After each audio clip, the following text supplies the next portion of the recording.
Sa kanyang talumpati sa Monday flag raising ceremony sa Campo Crame, binigyang diin ni Acting Chief PNP, Police Lieutenant General Jose Melencio Nartates Jr. ang kahalagahan ng pagkilala sa mga pulis na nagpamalas ng integridad, dedikasyon at kahusayan sa kanilang tungkulin. Mainit na tinanggap ni Police Lieutenant General Nartates ang pamunuan ng Metrobank Foundation Incorporated na aniyay matagal nang nagbibigay pugay sa mga lingkod bayan na nagsisilbing huwaran ng serbisyo publiko. Aniya, kahit sa gitna ng mga hamon, may mga individual na lumalampas sa inaasahan, hindi dahil sa pansariling interes, kundi sa taus-pusong hangaring maglingkod sa sambayanang Pilipino. Itinampok ng PNP ang 3 miyembro nito na pinarangalan bilang 2025 Metrobank Foundation Outstanding Filipinos Police Officer Awardees na ginawaran ng medalya ng katangi-tanging gawa na sina Police Colonel Frederick Obar mula sa Directorate for Plans,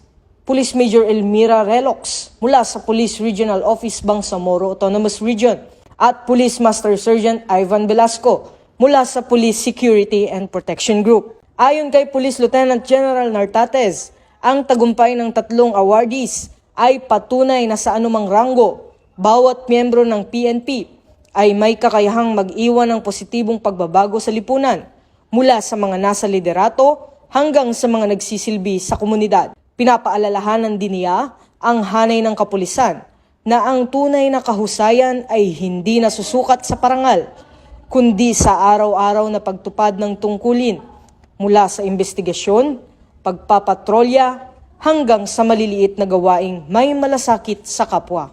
These awardees are shining examples of what it means to be true police officers.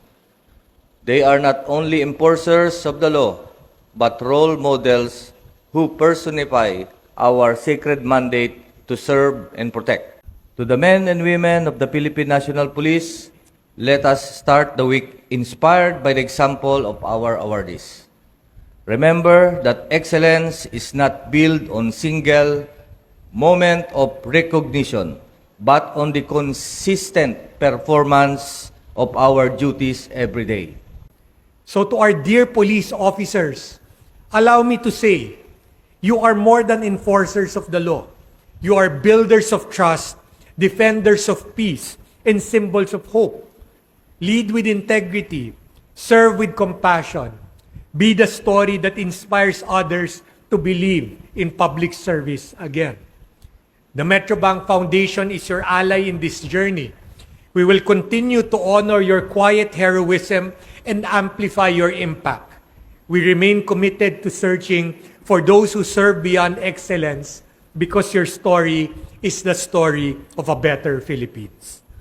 On behalf of Metrobank Foundation and our program and institutional partners, let me extend our gratitude and appreciation to the Philippine Police, National Police, under the helm of Police Lieutenant General Jose Melencio Nartates Jr.